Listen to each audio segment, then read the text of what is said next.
Hello everybody and welcome to the video. आज हम लेने वाले हैं 11th स्टैंडर्ड का 4th चैप्टर चल रहा है हमारा।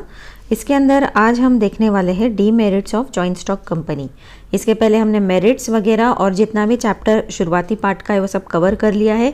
अगर आप नए हैं तो प्लीज़ चैनल को सब्सक्राइब कर दो और सभी चैप्टर्स के सभी सब्जेक्ट्स के लिंक्स आपको डिस्क्रिप्शन में मिल जाएंगे प्लेलिस्ट के रूप में, और सभी सब्जेक्ट्स के आंसर्स भी मिल जाएंगे एक्सरसाइज के आपको जो टेक्स्ट बुक के पीछे होते हैं, और हर सब्जेक्ट के मिल जाएंगे। अभी हम OCM ले रहे हैं, तो चलिए टाइम वेस्ट नहीं करेंगे, फटाफट स्टार्ट करते हैं। कोशिश करिए पूरा वीडियो देखें ताकि कोई भी इंपॉर्टेंट चीज़ आपसे मिस ना हो। तो देखिए अभी demerits of joint stock company, इसके अंदर पहला पॉइंट है rigid formation. Registration of joint stock company is compulsory. ये तो हमें पता है कि जब हम बड़े पैमाने पे कुछ बड़ी चीज़ के बारे में बात करते हैं ना, तो गवर्नमेंट के लिस्ट में उसका नाम आना ज़रूरी होता है। ये हमने पहले भी डिस्कस किया है। As compared to sole trader, sole trader तो क्या आप बिना किसी रजिस्ट्रेशन के भी आप अपना शॉप चालू कर सकते हो, लेकिन यहाँ पर बात आती है बड़े पैमाने की, बड़ा कैपिटल, बड़ा पैसा इन्वेस्ट किया जाता है। तो इसीलिए यहाँ पर रजिस्ट्रेशन, गवर्नमेंट के पास रजिस्ट्रेशन होना ज़रूरी होता है। It requires number of legal document. जाहिर सी बात है, अगर गवर्नमेंट के यहाँ रजिस्टर करना है तो लीगल डॉक्यूमेंट्स की तो ज़रूरत पड़ेगी आपको, है ना। अब वो क्या लीगल डॉक्यूमेंट्स है ये भी हमने हमारे SP सब्जेक्ट में पढ़ा हुआ है। Memorandum of association, article of association, है ना, वो सब कुछ हमने वहाँ पर कवर किया है। तो इट इज़ नेसेसरी टू पे हैवी रजिस्ट्रेशन चार्जेस। अभी देखिए रजिस्ट्रार के पास जाके हम हमारा कंपनी रजिस्टर करते हैं, ये तो आपको पता है ना, ये हमने SP में पढ़ा हुआ है। अभी यहाँ पर रजिस्टर करते हैं तो उसके लिए कुछ एक्सपेंडिचर भी होते हैं, और जो ओनर होता है, जिसे आइडिया आता है बिजनेस शुरू करने का, जाहिर सी बात है उसी के पॉकेट को ये खर्चा करना पड़ेगा, है ना। ये सब क्या हो जाते हैं फॉर्मेशन के टाइम, जो लोग होते हैं ना, मतलब ओनर हम कहेंगे इनडायरेक्टली, या फिर CEO भी कहा जाता है, वो अपने पॉकेट से अच्छा खासा हैवी पैसा खर्च करते हैं रजिस्ट्रेशन के लिए, जिसे कहा जाता है registration charges. A public company cannot start its actual business without getting commencement certificate. Hence, procedure of formation is completed. Expensive and time consuming. अभी देखिए पब्लिक सेक्टर की जब बात आती है ना, तो मोस्टली यहाँ पर ये पब्लिक सेक्टर का कंपनी किसके अंडर होता है, गवर्नमेंट्स के अंडर, और प्राइवेट सेक्टर तो जाहिर सी बात है आप हम लोग जैसे कॉमन लोग होते हैं। तो अभी जब public company can not start its actual business, वो अपना एक्चुअल बिजनेस स्टार्ट नहीं कर सकती है without getting commencement of certificate. और कमेंसमेंट ऑफ सर्टिफिकेट जो है वो कहाँ से मिलता है, हैवी चार्जेस जब वो भरेंगे मतलब उनको भी तो कुछ ना कुछ चार्जेस भरना ही पड़ते होंगे ना, और उसके बाद में रजिस्टर होता होगा, है ना, तो इसे उसके बाद में मिलता है commencement certificate. Hence procedure of formation is completed. और आखिरी में देखिए जब आप अपने कॉलेज में भी सादा एडमिशन लेते हो ना, तो कब कहा जाता है कि आपका कॉलेज का एडमिशन कंप्लीट हो गया, जब आप आखिर में पैसे पूरा प्रोसीजर होने के बाद जब पैसे सामने कॉलेज वाले के हाथ में पैसे चले जाते हैं, तब फाइनल रिसिप्ट आपको मिलती है और आपका बाबा डन हो गया, है ना। तब आप कॉलेज वाले भी कहते हैं कि आपका काम पूरा हो गया, आपको एडमिशन मिल गया। उसी तरह से कंपनी का भी जब आखिरी पैसा जाता है ना, जो चार्जेस होते हैं उनके रजिस्टर चार्जेस, वो सब कुछ जब पेमेंट हो जाता है, उसी के बाद में डिक्लेयर किया जाता है कि the procedure of formation is completed. Expenses and ये काफ़ी एक्सपेंसिव होता है और टाइम कंज्यूमिंग भी होता है, फटाफट होने वाली बात नहीं है ये, इसीलिए उसे एक डीमेरिट माना गया है। आगे देख लेते हैं लैक ऑफ सीक्रेसी क्या है। In order to protect the interest of investors it is compulsory to publish books of accounts in every year. अभी ये भी पता है, देखो आप अपना न्यूज़पेपर खोलोगे ना, तो कई बार बहुत सारी कंपनीज के balance sheet, profit and loss accounts, काफ़ी सारे उनके फाइनेंशियल अकाउंट्स के जो होते हैं वो पब्लिश किए जाते हैं कॉमन न्यूज़पेपर में। इसका मतलब ये जो चीज़ है ये पूरी दुनिया के सामने खुलकर आ जाती है ना, मतलब सीक्रेसी नाम की कोई चीज़ ही नहीं है। इन अच्छा all the important documents of joint stock company are available for inspection at registered office. दूसरा क्या बात है कि जितने भी डॉक्यूमेंट्स होते हैं, मतलब मोस्टली अकाउंट से रिलेटेड भी होते हैं, वो जो कि जॉइंट स्टॉक कंपनी के होते हैं, उसे कहाँ पर इंस्पेक्शन या चेकिंग के लिए, या फिर बाबा कुछ फ्रॉड वगैरह तो नहीं हो रहा है, सब कुछ स्मूथली चल रहा है ना, तो गवर्नमेंट को ये सब चेक करना पड़ता है। तो ये सारे डॉक्यूमेंट्स प्रोवाइड करना पड़ता है register of office. Register of office वो होता है जहाँ पर कंपनी रजिस्टर किए थे हमने, जब हमने एक हैवी चार्जेस यहाँ पर हमने भरे थे ना, तो उसी तरह से जिस ऑफिस में भरे थे, जहाँ पर हमको रजिस्टर कमेंसमेंट ऑफ सर्टिफिकेट मिला था, उसी रजिस्टर ऑफ ऑफिस में हमको हमारे बुक्स ऑफ अकाउंट सबमिट करने पड़ते हैं। आगे देख लेते हैं। The competitors can take undue advantage of internal information of joint stock company. अभी देखिए, अब सब कुछ आप न्यूज़पेपर में छाप दोगे, मतलब सारी दुनिया के सामने वो इन्फॉर्मेशन आ जाती है। इनडायरेक्टली क्या होता है, आपके जो कंपटीटर्स है, मतलब आपकी ही फील्ड में आपकी ही तरह जो काम कर रहे हैं, जिनको मार्केट में अपना पोजीशन बनाए रखना है, उनको क्या मिल जाता है, एक आइडिया या फिर एक जो आपकी सीक्रेट बात थी, जो कि सामने कंपटीटर को पता नहीं चलनी चाहिए थी, उनको वो पता चल जाती है, जिसका वो एडवांटेज ले सकते हैं, फ़ायदा उठा सकते हैं और आपको बिजनेस के जो ये रेस में आपको हरा सकते हैं। Hence there is no secrecy in joint stock company. इसी के लिए हम कह सकते हैं कि सीक्रेसी नाम की या सीक्रेट बात रखने की इसमें कोई ये नहीं है कि बाबा कुछ इंपॉर्टेंट चीज़ और हम अकाउंट्स के ज़रिए कुछ उससे सीक्रेट रख रहे हैं, ऐसा नहीं है। सब कुछ ओपन हो जाता है दुनिया के सामने। आगे देख लेते हैं। Delay in decision making process. As an owner of the company, every shareholder has a right to participate in management of the company.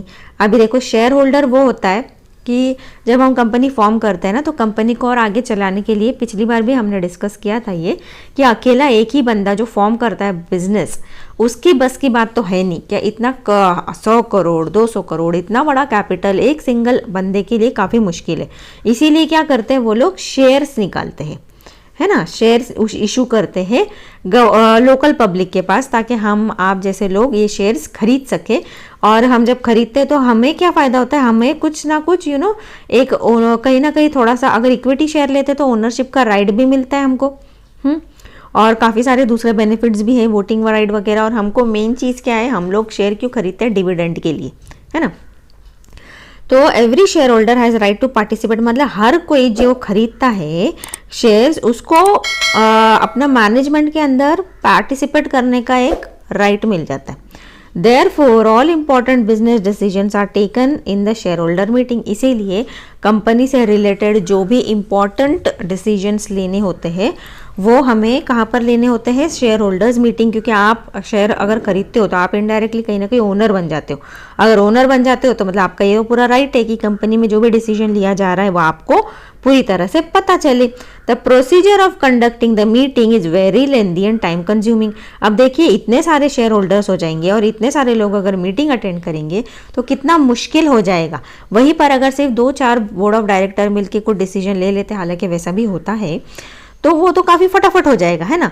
लेकिन इतने सारे शेयर होल्डर्स को बुलाना, उनकी मीटिंग कंडक्ट करना कितना लेंदी प्रोसेस हो जाता है और कितना टाइम कंज्यूमिंग भी हो जाता है। It is necessary to prepare notice of the meeting. अभी कितना सारा प्रोसीजर भी होता है उसके अंदर। देखो, नोटिस बनाना पड़ता है, कॉपी ऑफ एजेंडा बनाना पड़ता है। एजेंडा मतलब क्या, जो भी मीटिंग के अंदर डिस्कशन होने वाला है, फ्यूचर मीटिंग के अंदर जो डिस्कशन होने वाला है, जो पॉइंट्स डिस्कस करेंगे, उसको बोलते हैं agenda. Proxy forms, okay. Proxy मतलब क्या होता है, प्रॉक्सी का मतलब ये है कि आप शेयर होल्डर हो, आपको मीटिंग अटेंड करने जानी है, लेकिन आपका कुछ इंपॉर्टेंट काम आ गया और आप वो मीटिंग नहीं अटेंड कर पा रहे हो, तो आप क्या करोगे, आपके बदले किसी और बंदे को आप मीटिंग में भेज देते हो, उसको एक लेटर देके कि मेरे बदले ये अटेंड करेगा मीटिंग, ओके। वो कुछ दिन पहले इन्फॉर्म करना पड़ता है कंपनी को। तो अभी इसे उसे बोलते हैं प्रॉक्सी, ओके। तो प्रॉक्सी फॉर्म्स वगैरह रेडी करना पड़ते हैं। All these documents must be sent minimum 21 days before the meeting. अभी देखो, टाइम कंज्यूमिंग भी हो जाता है ना यहाँ पर, क्योंकि ये सब जो प्रोसीजर है, ये सब शेयर होल्डर्स को नोटिस भेजना, एजेंडा का ये सब कुछ बनाना, प्रॉक्सी का फॉर्म्स बनाना, ये सब कुछ 21 डेज मीटिंग के बिफोर, मीटिंग के पहले हो जाना चाहिए सब कुछ setting.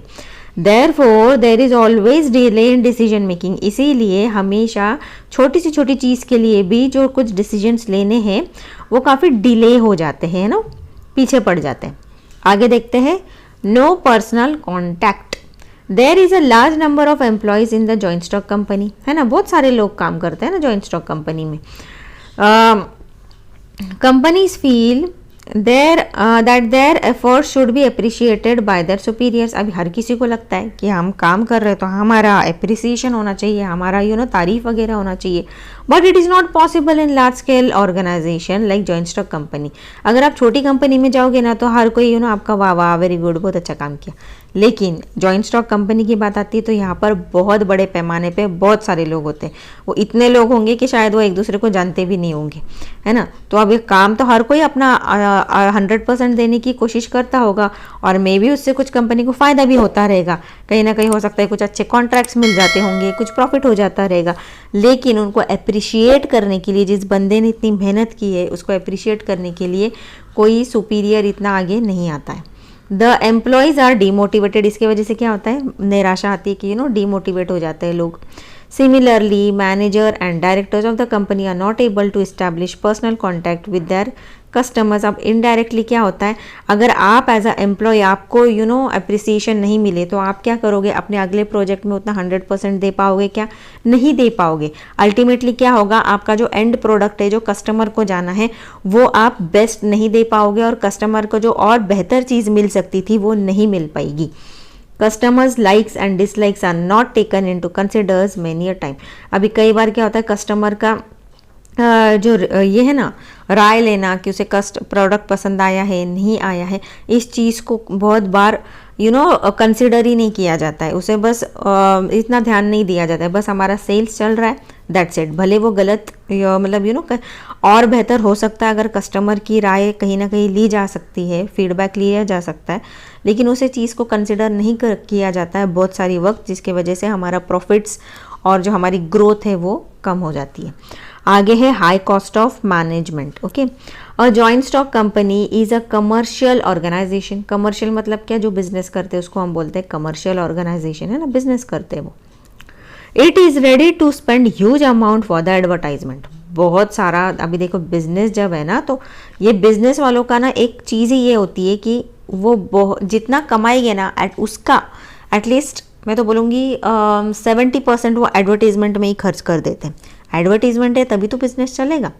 The manager gets best salary and other benefits. Manager को भी अच्छा खासा सैलरी मिल जाता है और benefit. It requires huge amount for operational expenses, जो कि उसकी डे टू डे एक्टिविटीज़ है कंपनी की, है ना। ऑपरेशनल एक्सपेंसेस मतलब क्या, इवन मैनेजर अगर चाय पीता है तो उसका खर्चा भी जॉइंट स्टॉक कंपनी उठाता है। तो ये, और या फिर कोई डे टू डे एक्टिविटीज़ है, ट्रांसपोर्टेशन का खर्चा अगर वो कंपनी बेयर कर रही है एम्प्लॉयज़ के लिए, वो भी हो गया ऑपरेशनल एक्सपेंसेस, है ना। उनका स्टेशनरी हो गया जो यूज़ करते हैं वो भी हो गया ऑपरेशनल एक्सपेंसेस। जो भी मतलब कंपनी में छोटी मोटी भी चीज़ें जो है डे टू डे एक्टिविटीज़ के जो खर्चे हैं वो हो जाते हैं operational expenses. So the cost of management is very high in joint stock company. इसीलिए जॉइंट स्टॉक कंपनी का सबसे ज़्यादा एक्सपेंस कहाँ पर होता है, एक तो होता है एडवर्टाइजमेंट के ऊपर, ओके, और दूसरा होता है कि मैनेजमेंट के ऊपर जो खर्चा होता है ना। ये जो 2 पॉइंट है इसके ऊपर जॉइंट स्टॉक कंपनी का बहुत ज़्यादा खर्चा हो जाता है। आगे देख लेते हैं रेकलेस स्पेकुलेशन।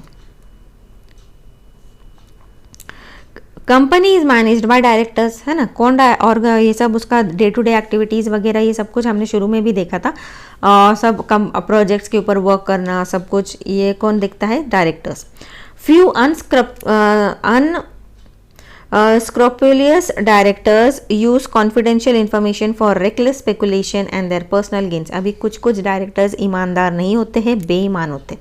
वो क्या करते हैं, हो सकता है कंपनी का कोई सीक्रेट इन्फॉर्मेशन है जो कि बाहर नहीं जाना चाहिए, वो दूसरे कंपनी ने बोला कि हम आपको रिश्वत देते हैं इतने पैसे का, हमको वो लाके दो इन्फॉर्मेशन। कई बार टेंडर भरने होते हैं, आपने मूवीज़ वगैरह में भी देखा होगा, एक पैसे के वजह से ऊपर नीचे हो जाता है और टेंडर चला जाता है दूसरे कंपनीज को, है ना। तो क्या होता है, ये जो डायरेक्टर्स होते हैं ना, कई बार अगर वो ईमानदार नहीं है तो हो सकता है कि जो इन्फॉर्मेशन जो है कंपनी की वो बाहर बेच दे या रिश्वत लेके बाहर दूसरी कंपनी को दे दे अपनी पर्सनल प्रॉफिट के लिए, मतलब रिश्वत के लिए, जिसके वजह से कंपनी को काफ़ी भारी नुकसान उठाना पड़ सकता है। आगे देखते हैं, this results in sudden fluctuation in the prices of shares. अभी ये सब चीज़ों की वजह से क्या होता है, कंपनी को कहाँ पर लॉस होता है, जो उसके शेयर मार्केट है ना वहाँ पर बहुत ज़्यादा रेट्स उसके गिर जाएंगे। It is adversely affects public confidence, जिसके वजह से जो कंपनी इन्वेस्ट करने में इंटरेस्टेड थी आपके शेयर्स में, आपकी कंपनी में, वो क्या करेगी, आपके ऊपर कॉन्फिडेंस लूज़ कर देगी और आप लोग आपका जो कंपनी है उसका स्टॉक का शेयर्स है वो उसका रेट नीचे गिर जाएगा। आगे देख लेते हैं टाइप्स ऑफ कंपनीज में क्या दिया गया है।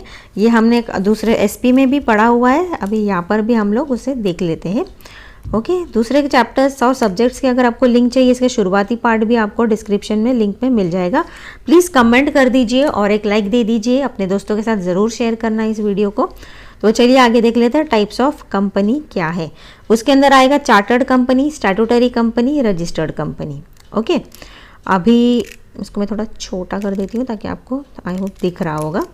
ओके, उसके बाद में रजिस्टर्ड कंपनी के अंदर क्या आएगा, unlimited company and limited company. ये भी मैं आपको जितनी बार ये वर्ड आते हैं ना एक्सप्लेन किया हुआ है मैंने आपको, limited company and unlimited company क्या होते हैं। आगे है company limited by guarantee, company limited by guarantee and shares, company limited by shares. और आगे है public limited company and private limited company. Okay, तो आगे देख लेते हैं। There are 2 types of companies limited by share. यहाँ पर मतलब शेयर्स के ऊपर उन्होंने ज़्यादा कॉन्सेंट्रेट किया है, means private limited company and public company, I think so. तो आगे कंपनीज के बारे में बात करें तो कंपनी का ही देखेंगे ना हम। तो company limited by shares, there are 2 types of company limited by shares. अभी क्या है चलो देख लेते हैं। प्राइवेट लिमिटेड कंपनी, उसका अभी हम देखने वाले हैं, आगे देखते हैं। इसको थोड़ा बड़ा कर देती हूँ मैं, अगर विजिबल है, ठीक से दिख रहा है तो प्लीज़ नीचे डिस्क्रिप्शन अपने कमेंट बॉक्स में कमेंट कर दीजिए, सब कुछ क्लियर दिख रहा है। Okay, according to companies act 2013, अभी ये आपको हर बार ये सेंटेंस आपको मिलेगा ही मिलेगा, 2013 companies act 2013। A private company is a company which by its articles restricts the rights to transfer its shares if any, limits the number of its members to 200 and prohibits any invitation to the public to subscribe for any share or debenture of company। अभी private limited company क्या होता है, यहाँ पर उन्होंने एक उसको definition दिया है।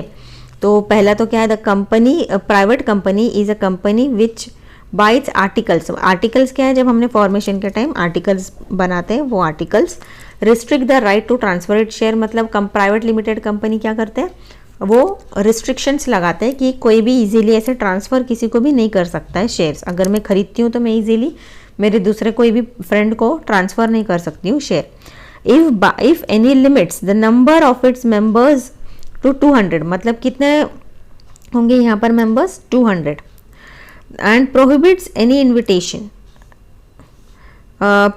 Any invitation to the public to subscribe for any share. मतलब ऐसा नहीं क्या कभी भी इन्विटेशन निकाला, उसके कुछ प्रोहिबिशंस होंगे जो कि जो पब्लिक को इनवाइट करते हैं ना कि आइए और हमारे शेयर्स खरीदे, उसके ऊपर कुछ गाइडलाइंस दी गई होगी। उस हिसाब से पब्लिक को, मतलब कॉमन लोगों को शेयर्स निकालने के बारे में उसका कुछ प्रोसेस होगा, कुछ गाइडलाइंस होगी, उस हिसाब से करना होगा।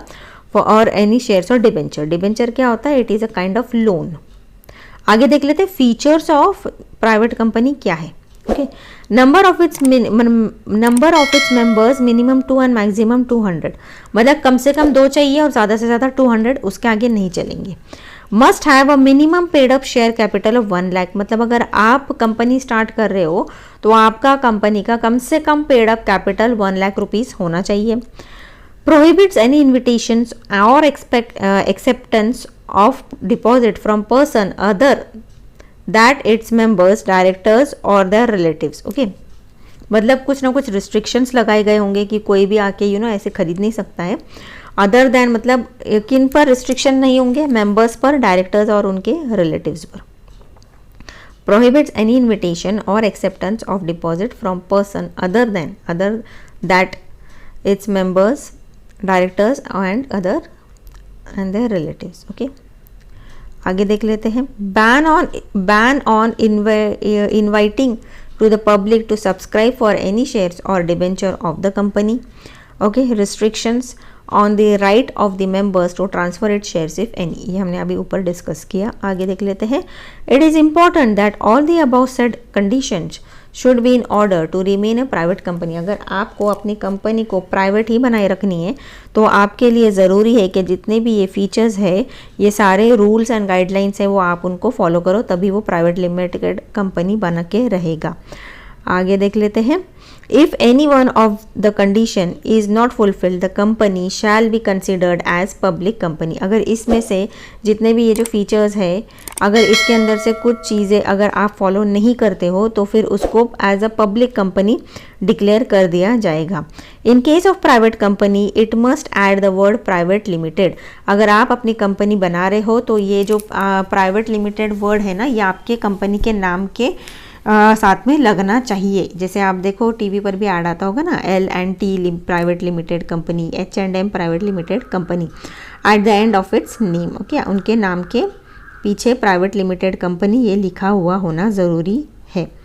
अ private company may be a company limited by shares और a company limited by guarantee और अ अनलिमिटेड कंपनी।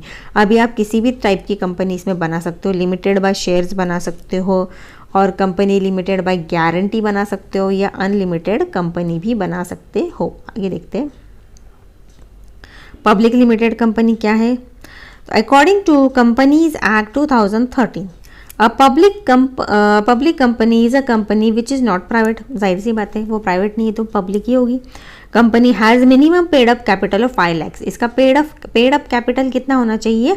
5 lakhs होना चाहिए rupees. And have the right to transfer the shares of the company. इसके ऊपर जो है ना, जैसे हमने ऊपर देखा था कि प्राइवेट कंपनी में रिस्ट्रिक्शंस होते हैं कि आप किसी को भी अपना शेयर ट्रांसफ़र नहीं कर सकते हो, लेकिन पब्लिक कंपनी में आप कर सकते हो। अब इसके फीचर्स या फिर गाइडलाइंस क्या दिए गए हैं वो देख लेते हैं। There should be minimum 7 members। Okay, कम से कम कितना मेंबर्स होना चाहिए? 7 होना चाहिए। Has a minimum paid up share capital of ₹5 lakh और such high paid up capital as may be prescribe. जितना अगर वक्त के साथ में अगर उसके अंदर कुछ चेंजेस आते हैं, 5 लाख की जगह अगर 8 लाख हो जाता है तो वो बात की बात है, लेकिन फ़िलहाल तो 5 लाख दिया गया है, जैसे गाइडलाइंस दिए होंगे ना उस हिसाब से। आगे देखते हैं। Has no restriction on the transfer of share. इस पर किसी भी तरह का रिस्ट्रिक्शन नहीं है शेयर ट्रांसफ़र करने के लिए।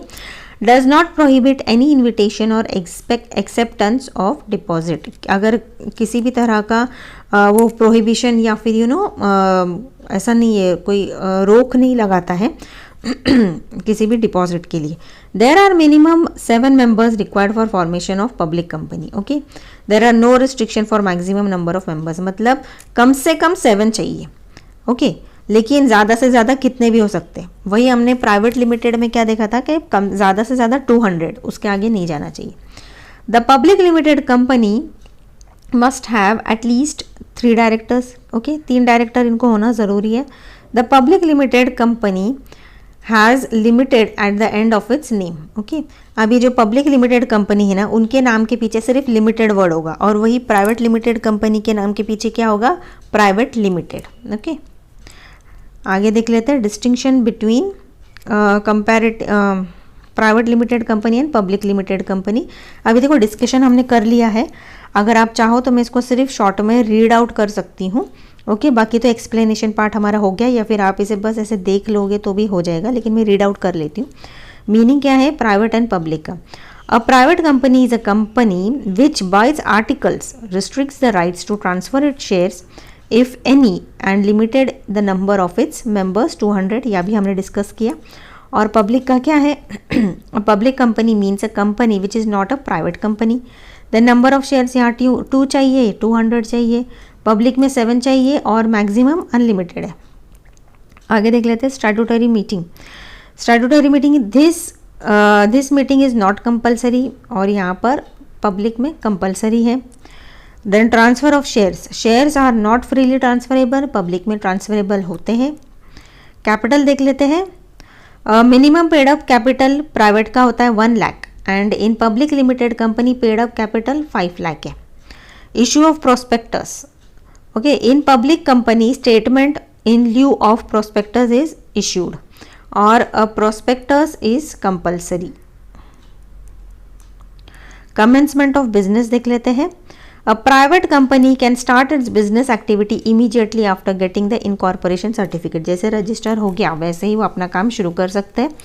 और वही प्राइवेट को इनकॉर्पोरेशन सर्टिफिकेट मिलता है और पब्लिक को commencement certificate. Okay, it can start its business only after getting commencement certificate. The number of director यहाँ पर 2 है और यहाँ पर 3 दिए गए हैं। The name of the company private limited लगेगा और लिमिटेड लगेगा, यह भी हमने पढ़ा। Then sole trading concern, partnership firm, joint Hindu family business, cooperative society and joint stock company. अभी देखिए इन सभी का इन्होंने डिस्टिंग्विश बिटवीन दिया है। एग्जाम में हो सकता है सिर्फ सोल ट्रेडिंग वो लोग बोले कि सोल ट्रेडिंग के ऊपर और जॉइंट हिंदू फैमिली बिजनेस के ऊपर आप लिखो, तो आपको बस इन्हीं 2 पॉइंट्स को कंसिडर करना होगा। ओके, कि कोई भी 2 पूछ सकते हैं वो। आगे देख लेते हैं मीनिंग। ये सब एक्सप्लेनेशन में हो गया है। अभी मैं आपको बस स्क्रीन एक्चुअली शेयर कर रही हूँ, थोड़े टाइम के लिए रखती हूँ। आपको चाहिए तो स्क्रीनशॉट निकाल लीजिए। एक्सप्लेनेशन हमारे पूरे चैप्टर में शुरू से हो गया है, सभी तरह के हमने ले लिए। सोल ट्रेडिंग हो गया है, partnership, joint Hindu family, cooperative and joint stock company. Okay, मैं सिर्फ मूव करती हूँ, अगर आपको चाहिए तो स्क्रीनशॉट निकाल सकते हैं आप लोग। ओके, ये देखिए। ओके, सब कुछ हमने पॉइंट्स एक्सप्लेन कर लिया है। शुरू से देखना है तो डिस्क्रिप्शन में आपको लिंक मिल जाएगा। ओके, क्योंकि काफ़ी ज़्यादा लंबा हो जाएगा वीडियो, तो बेटर है मैं सिर्फ आपको ये आगे मूव कर देती हूँ। आप स्क्रीनशॉट निकाल लो इसका अगर चाहिए तो। आगे है समरी। ओके, समरी कितना बड़ा है देखो, समरी का भी मैं आपको मूव करके देती हूँ। प्राइवेट सेक्टर ऑर्गेनाइजेशन है, शॉर्ट में देख लेते हैं हम लोग। Sole trading concern, partnership firm, joint Hindu family business, joint stock company, cooperative society. Private sector enterprises are owned and managed by private entities, that is individual और group of individual. Okay, then sole trading concern में क्या है? Individual ownership, no sharing of profit and risk, self employment, local market, ये सब हमने explanation देख लिया है इसी चैप्टर में। चाहिए तो लिंक आप नीचे इस पे देख सकते हो। ओके, आगे देख लेते हैं पार्टनरशिप फर्म। ये भी सब कुछ हमने डिस्कस कर लिया है। डीमेरिट्स भी देख लिए, सब कुछ देखा। टाइप्स ऑफ पार्टनरशिप फर्म भी देख लिया। जॉइंट स्टॉक कंपनी का भी पढ़ लिया हमने। कोऑपरेटिव सोसाइटी भी हो गया है, जॉइंट स्टॉक कंपनी।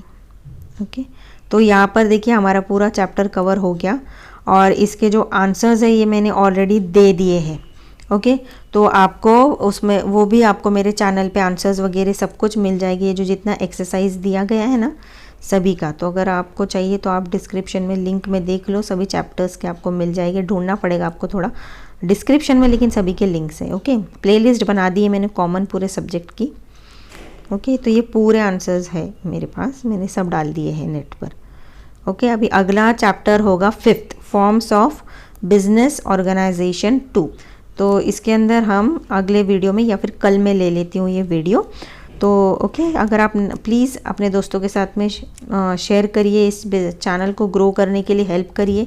अगर आपको मेरा एक्सप्लेनेशन पसंद आ रहा है तो अपने दोस्तों की भी हेल्प करिए, ये चैनल का लिंक शेयर करके। कोशिश करिए पूरा वीडियो देखिए और अपने कमेंट्स देना ना भूलिएगा और ज़रूर शेयर करिए वीडियो को और एक लाइक दे दीजिए। तो चलिए बाय बाय, अब तक के लिए